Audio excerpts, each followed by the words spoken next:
Shalom y bienvenidos a Vía Hafta Yisrael, una frase hebrea que significa amarás a Israel. Esperamos que se queden con nosotros, ya que nuestro maestro, el Dr. Baruch, nos compartirá una enseñanza expositiva de la Biblia. El Dr. Baruch es profesor titular del Instituto Zera Abraham, con sede en Israel. Aunque todos los cursos en el instituto se imparten en hebreo, el Dr. Baruch se complace en compartir esta enseñanza en inglés con doblaje al español. Para más información, visítenos en amarasaisrael.org o descargue nuestra aplicación móvil Mi Estudio Bíblico. Aquí está Baruch y la lección de hoy. Una pregunta que debemos hacernos con frecuencia es esta: ¿está Dios complacido conmigo? Mi pregunta no es, ¿Dios te ama? ¿Envió Dios a su Hijo al mundo para morir por ti? ¿Te ha perdonado? No te estoy haciendo ninguna de esas preguntas. Todo eso es importante, pero hay un punto en el que debemos centrarnos hoy, y ese punto es, ¿está Dios complacido conmigo? Cuando digo eso, me refiero a nuestro comportamiento, a nuestras acciones. ¿Está Dios satisfecho con mi conducta, con mi manera de vivir? Cuando leemos la profecía de Isaías, en el libro de Isaías capítulo 22, queda claro que Dios no está complacido con Jerusalén, con los habitantes de su ciudad santa. Porque en este capítulo veremos una profecía en contra de Jerusalén. Dicho esto, toma tu Biblia y ve conmigo a Isaías capítulo 22. En esta sesión estudiaremos la primera mitad de este capítulo. Y noten que al principio no vemos una declaración directa de que esto sea contra Jerusalén. Tenemos otra descripción de este lugar. En primer lugar, cuando vemos el verso 1 del capítulo 22, notamos una palabra familiar. Es una palabra profética, una palabra que habla del cumplimiento de una visión. Dios tiene una visión para este lugar, y Él usa esta palabra que tenemos aquí, la palabra masá, que significa una carga, un peso. Implica derribar a alguien porque está caminando con orgullo y con el propósito de exaltarse a sí mismo o exaltarse un pueblo a sí mismo. Constantemente vemos, no solo con Israel, sino a medida que nos hemos encontrado con otras naciones, vemos esa misma palabra, carga, como una visión profética contra una nación, una ciudad o un pueblo. Tal es el caso aquí con la ciudad santa de Jerusalén. Por su comportamiento, esta ciudad no está manifestando santidad. No es una ciudad que refleje los propósitos de Dios. No anda en sus instrucciones. Y encontramos una descripción muy singular de Jerusalén aquí. Leemos una carga, y algunas Biblias dicen en contra, y ciertamente es una visión, una proclamación profética contraria, pero simplemente dice una carga. Y luego tenemos la frase Valle de la Visión. Lo que esto nos está diciendo es lo siguiente: Dios, en esta carga profética, tiene una visión. Y al hablar de Jerusalén, la identifica como un valle. Esto no tiene sentido geográficamente, porque tú subes a Jerusalén. Jerusalén es un monte, y por lo tanto, cuando Dios la describe como un valle, lo que está diciendo es que a través de esta carga, Él la va a rebajar, Él quebrará y humillará a esta ciudad. Él tomará el orgullo de la gente para humillarlos de una manera vergonzosa, en la que experimentarán, oigan bien, lo que se les está profetizando es que serán derrotados por el enemigo. Así que una carga en el valle de la visión. ¿Qué tienes, por tanto? Es decir, ¿cuál es la causa de esto? ¿O por qué razón? Todos ustedes suben a los tejados. Así que ellos suben a la parte superior de las casas, con el fin de percibir algo, para ver qué quieren ver. Aquí lo tenemos sin incertidumbre alguna. Esta es una proclamación de guerra contra Jerusalén. La gente está subiendo, todo el pueblo. Esto significa que nadie puede escapar. No hay excepciones. Jerusalén pasará por una amarga derrota.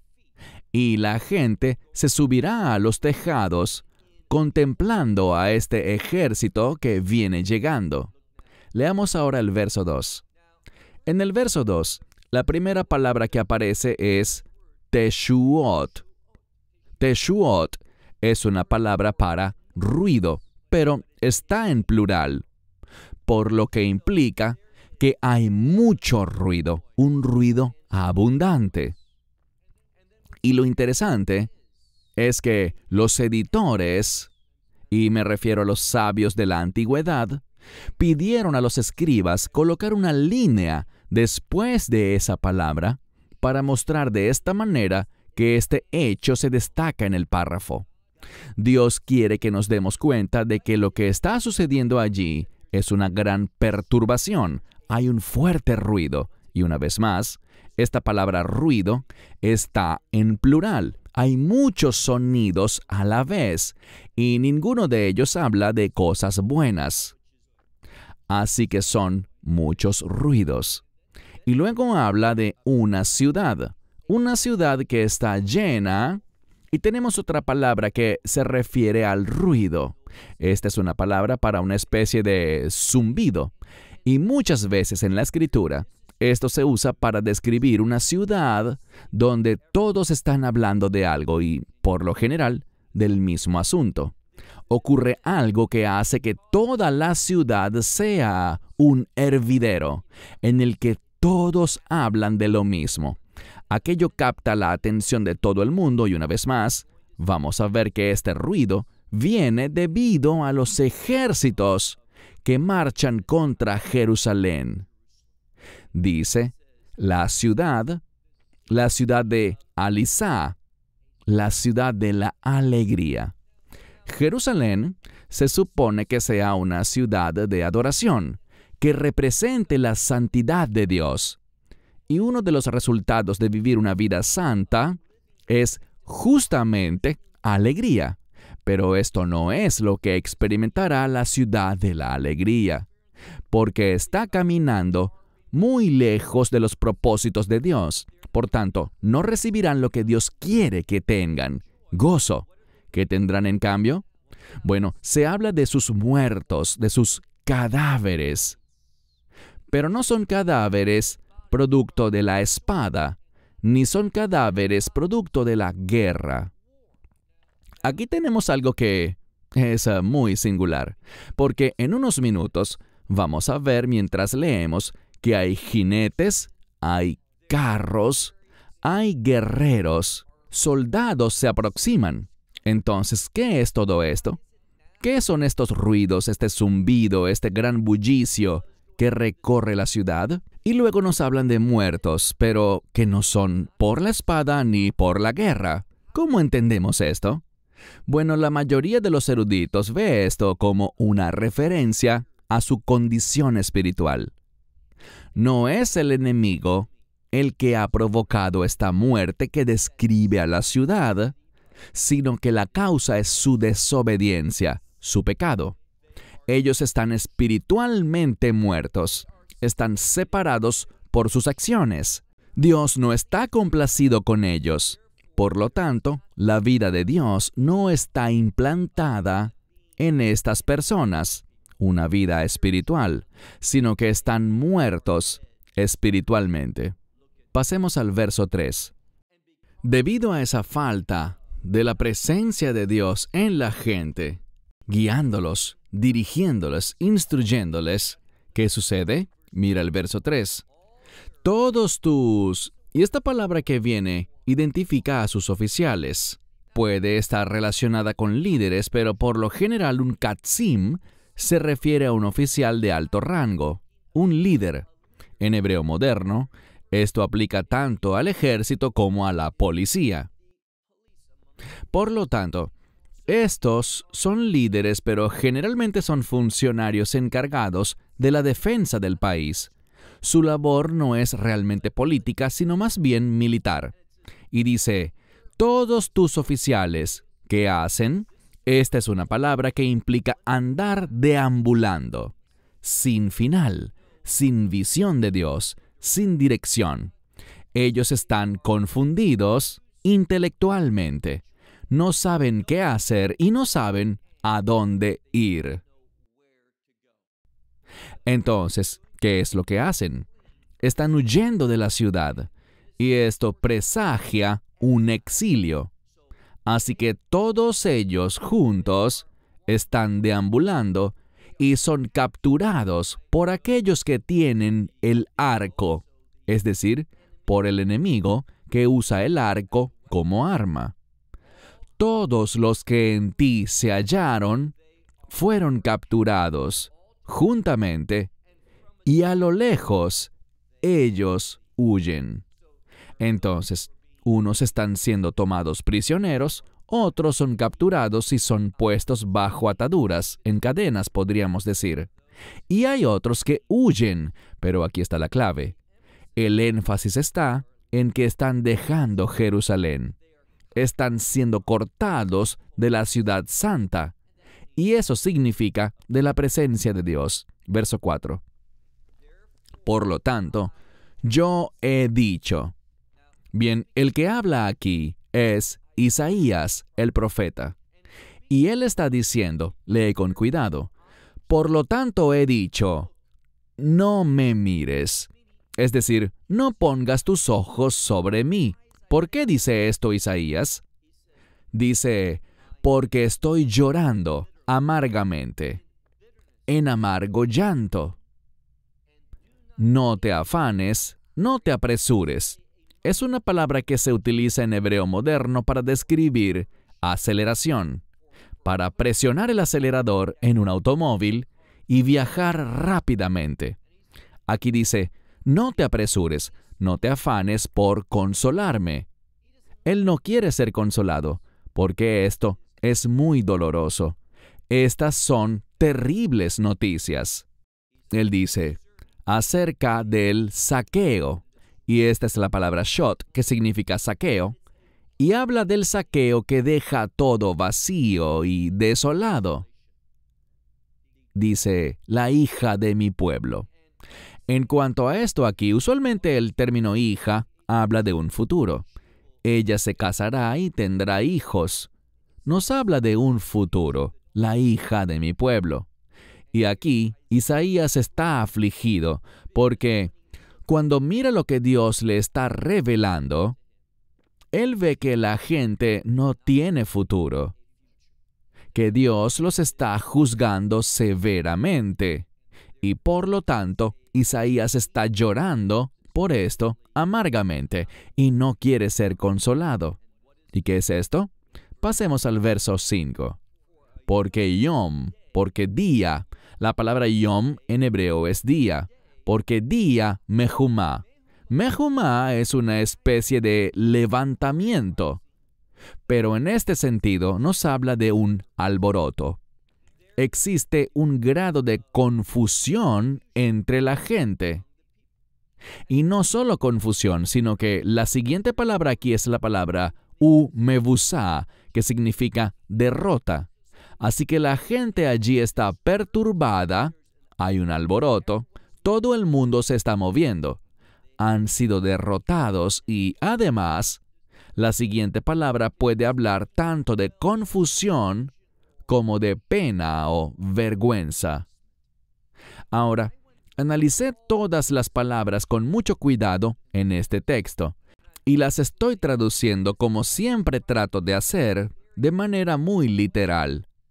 Pero cuando miro muchas traducciones al inglés, veo que hay grandes diferencias entre unas y otras. Les agregan palabras y cosas por el estilo, y no traducen las palabras en su significado normal. Así que leemos este verso, el verso 5, y nos habla de un día de perturbación, un día de derrota, un día de vergüenza o confusión, y luego dice, esto pertenece a... ¿Quién es la fuente de esto? Es el Señor de los ejércitos, en el valle de la visión. Esta frase vincula, y no hay duda de que estamos hablando de Jerusalén, lo veremos en un momento. La frase vincula la primera parte con lo que hemos estado estudiando. Esta es la visión que Dios tiene. Él lo está mencionando debido a la condición espiritual de la gente, por una razón, y esa razón es que Él no está complacido con ellos. Por esto comencé la lección de hoy haciendo la pregunta, ¿está Dios complacido contigo?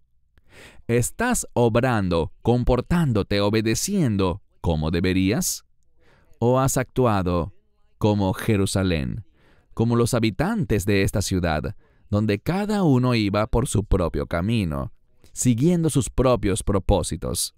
Pasemos a la última parte del verso 5. Es una palabra de destrucción.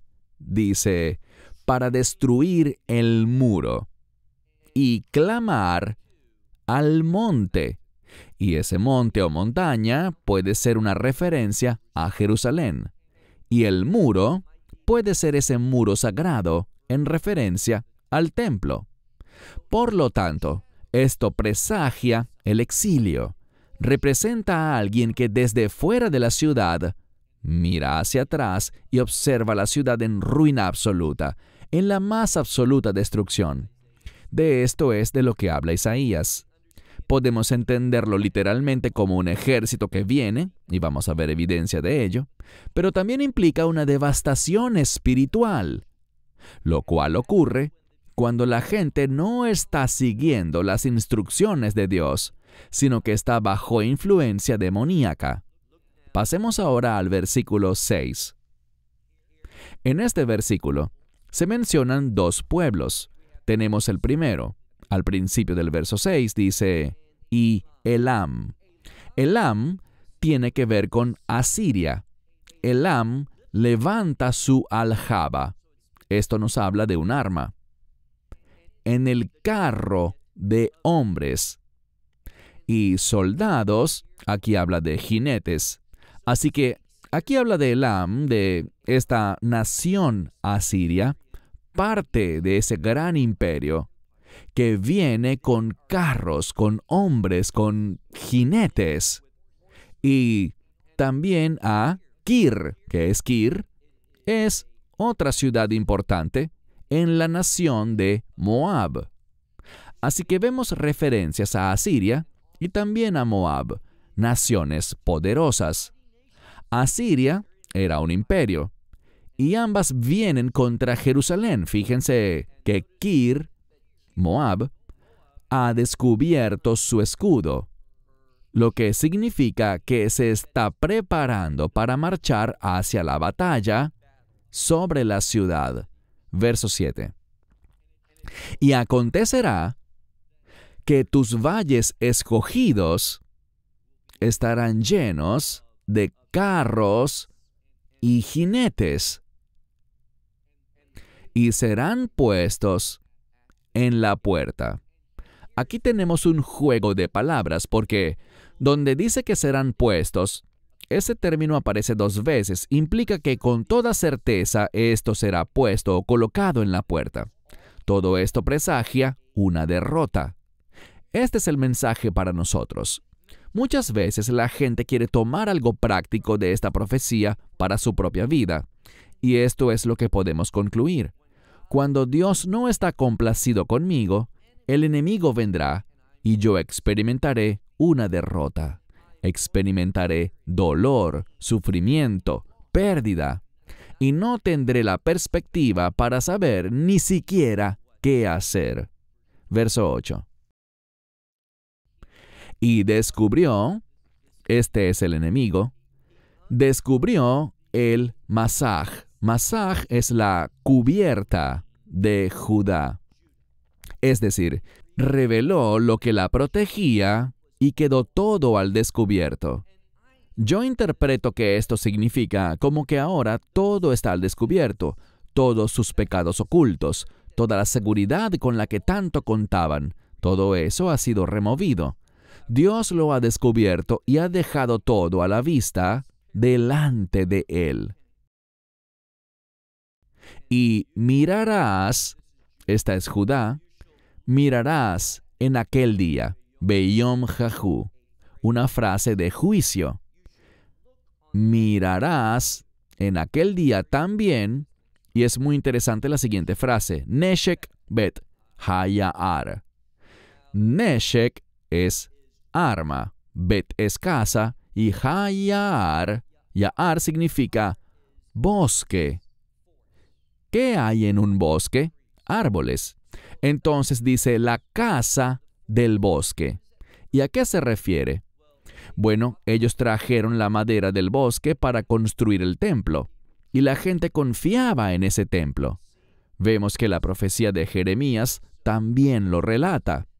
Pensaban que porque el templo estaba entre ellos, el enemigo nunca tendría la victoria sobre Jerusalén. Allí radicaba su seguridad, y esa era su arma contra todo ataque del enemigo. Isaías dice en este pasaje de las Escrituras, leamos de nuevo, dice, miren, en aquel día, en esencia, y lo traduciré de una manera algo parafraseada, a esa arma que ustedes pensaban que les daría seguridad, el templo, lo que significa que el templo será destruido. Verso 9. Aquí tenemos una palabra para dividir algo, para abrirse paso, y habla de brechas en la ciudad de David. Ahora sabemos que estamos hablando de Jerusalén, así que habrá brechas en la ciudad, en los muros de la ciudad de David, en Jerusalén. Mirarán y habrá muchas de ellas. Y recogerás las aguas de los estanques de abajo. Esto significa un acto de desesperación. Tal vez recuerdes, si has leído y estudiado la profecía de Jeremías, que Jeremías le dijo a los líderes cuando Nabucodonosor venía, solo salgan y ríndanse, porque realmente no es Nabucodonosor quien está trayendo este juicio sobre ustedes, sino Dios. Y tienen que someterse, tienen simplemente que recibir con confesión el castigo que Dios les ha puesto. Pero estos individuos han tomado una posición y están aferrados a sobrevivir. Están en una situación desesperada, pero en este momento están tomando precauciones con el fin de tratar de sobrevivir. Entonces están juntando los muros del estanque de abajo y las casas de Jerusalén. Otra clara referencia a que esta profecía es sobre Jerusalén. Las casas de Jerusalén han contado y las han desarraigado, es decir, las han destruido, estas casas, para fortificar las murallas. Ellos contaron cuántas casas son necesarias para lograr rellenar todas las brechas que han sido abiertas en la muralla. Y también sabemos algo, una ciudad sin agua no puede sobrevivir mucho tiempo. Así que por su seguridad han reforzado, han fortalecido los muros de Jerusalén y también han tomado cartas en el asunto para asegurarse de que tendrán agua suficiente. Versículo 11. Aquí tenemos la palabra mikvah. Muchos de ustedes la conocen. Se refiere a un depósito de agua, una fuente de agua. Así que leemos aquí, la fuente de agua, este depósito de agua que hicieron entre las paredes, aquí está, es tan preciosa que se refuerza por dentro de las murallas de la ciudad. Dice, por las aguas del viejo estanque, pero no miraron. Ellos volvieron a la fuente de agua más antigua, que probablemente era la mejor, y la reforzaron, pero no hicieron algo. No miraron, y esto puede ser un modismo para la oración.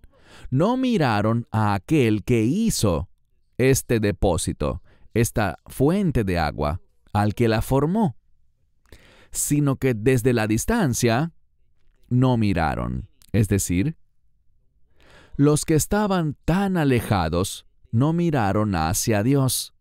Solo veían la situación desde la inmediatez, es decir, desde lo que podían ver con sus propios ojos y lo que podían hacer con sus propias manos. No pensaron en el que estaba lejos. ¿Quién es ese? Dios. No le dieron ninguna consideración en absoluto, y por eso están en la situación en la que están. Versículo 12. Y el Señor, este es el término Adonai Hashem, el Señor, Señor de los ejércitos, proclamó en aquel día. Esta es la segunda vez que vemos esta expresión que se refiere al juicio, a un tiempo de juicio. El Señor llamó, el Señor de los ejércitos, en aquel día, a llanto, a lamentación y a dejarse la cabeza calva. Eso significa un acto de arrepentimiento en el que afeitas toda la cabeza, y también vestirse de cilicio. Dios está diciendo, ustedes ni me han mirado, yo estoy bien lejos y ustedes no han mirado a este que está bien lejos de ustedes. Les he llamado, he proclamado ahora lo que deben hacer. Están tomando acciones físicas para intentar sobrevivir. Pero lo que realmente necesitan es tomar acciones espirituales. ¿Qué deben hacer? Noten lo que dice. Tienen que llorar, tienen que lamentarse, tienen que afeitarse la cabeza y vestirse de cilicio, ceñirse de cilicio. Ahora, Isaías, ¿qué estaba haciendo? La misma cosa, él estaba llorando y les decía, no me consuelen, es el tiempo para la tristeza y el llanto. ¿Pero es eso lo que la gente está haciendo? Pasemos al verso 13. El verso 13 muestra que no hay tendencia alguna, no hay lugar entre la gente para realmente volverse a Dios, para desear arrepentirse y creer que Dios perdonará, renovará su pacto y salvará al pueblo. Están haciendo todo lo que pueden físicamente, pero no están tomando medidas espirituales en lo más mínimo. No están obrando espiritualmente en lo absoluto. Miren el verso 13. Lo traduciré muy literalmente. Veihinei seson veisimcha. Y he aquí, en medio de estos tiempos desesperados, ¿qué hacen ellos? Vamos a leer en el versículo 13 que ellos se dan cuenta de algo. Se dan cuenta de la futilidad de sus acciones, que todo su esfuerzo, todos los esfuerzos humanos físicos que han hecho, no los protegerán, no les darán la victoria. Ellos no van a perdurar. Entonces, ¿qué hacen? En lugar de lamentarse, clamar, llorar y arrepentirse ante Dios, todavía hay una oportunidad de hacerlo, pero no tienen el menor interés en eso, en lo absoluto. ¿Qué es lo que hacen entonces? De nuevo, verso 13. He aquí, gozo y alegría. Ellos están haciendo una fiesta por última vez. Quieren regocijarse, quieren darse a sí mismos todo el placer posible. Van a matar al ternero, van a matar las ovejas que quedan, van a comer carne y van a beber vino. Dice, comamos y bebamos. ¿Por qué?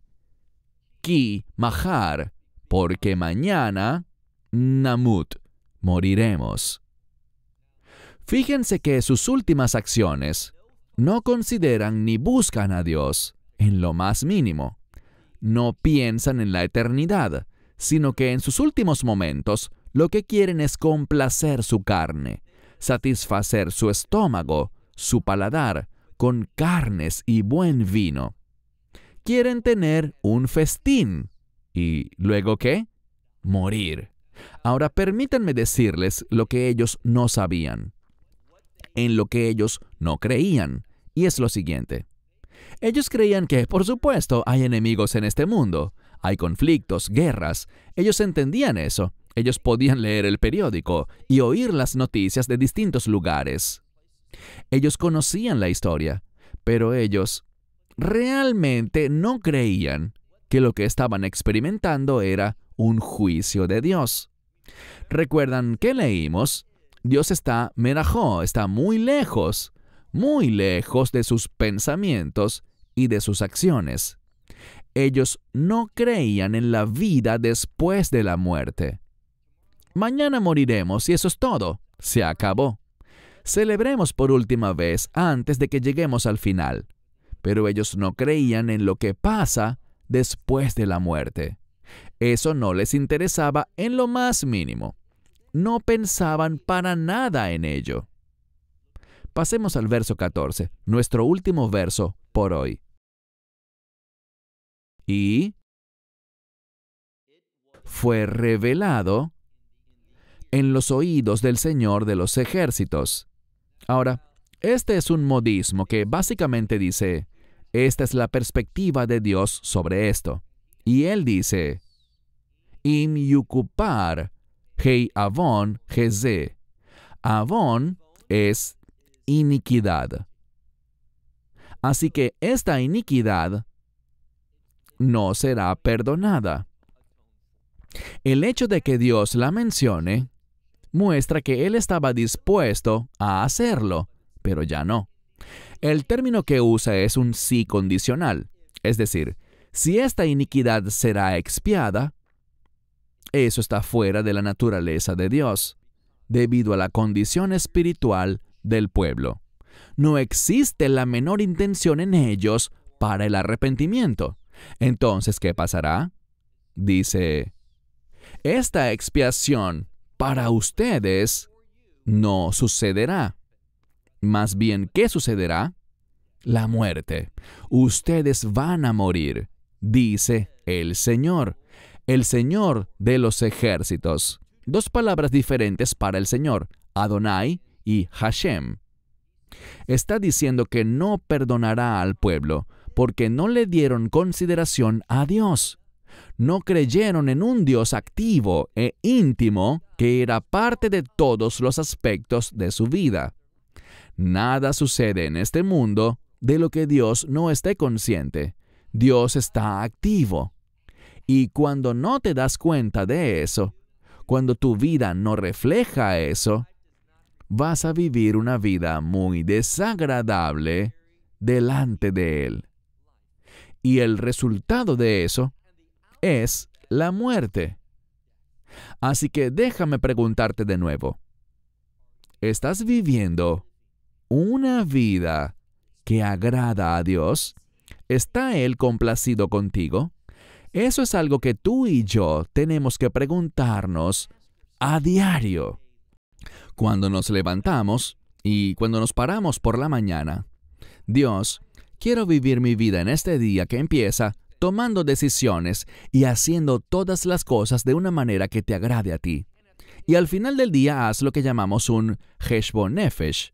Haz un inventario espiritual y pregúntale, Dios, mi comportamiento, cómo me conduje, cómo ordené mis pasos, lo que hice y lo que no hice, ¿fueron cosas que te agradaron a ti? Tú entenderás un punto, y es el siguiente. Si Dios está complacido contigo, tendrás gozo por la eternidad. Pero si Dios está disgustado contigo, y me dirijo a los creyentes ahora, si Dios está disgustado contigo, ¿cómo será cuando te presentes ante el tribunal del Mesías, ante el Bima? y Él te permita verte como Él te ve. Es decir, cuando Él te dé una perspectiva divina de ti mismo. Esa es una de las razones por las que la Biblia dice que cuando el reino se inicie, Él enjugará nuestras lágrimas. Procuremos no estar en esa situación. Vivamos una vida que le agrade a Él. ¿Qué significa eso? Que basemos nuestras decisiones y nuestras acciones en la verdad de las Escrituras. Cierro con esto hasta la próxima semana, cuando estudiaremos la segunda parte de Isaías 22. Shalom desde Israel. Shalom from Israel. Esperamos que te hayas edificado con el mensaje de hoy y lo compartas con otros. Te invitamos a seguir nuestros estudios cada semana por este canal y por el portal de YouTube de Amarás a Israel. También puedes descargar nuestra aplicación móvil gratuita, Mi Estudio Bíblico. Finalmente, para obtener más información sobre nosotros, visita nuestra web amarasaisrael.org, donde encontrarás otras conferencias de Baruch en audio, video y texto. Hasta el próximo programa. Que el Señor te bendiga en Yeshua HaMashiach, Jesús el Mesías, mientras caminas con Él. Shalom desde Israel.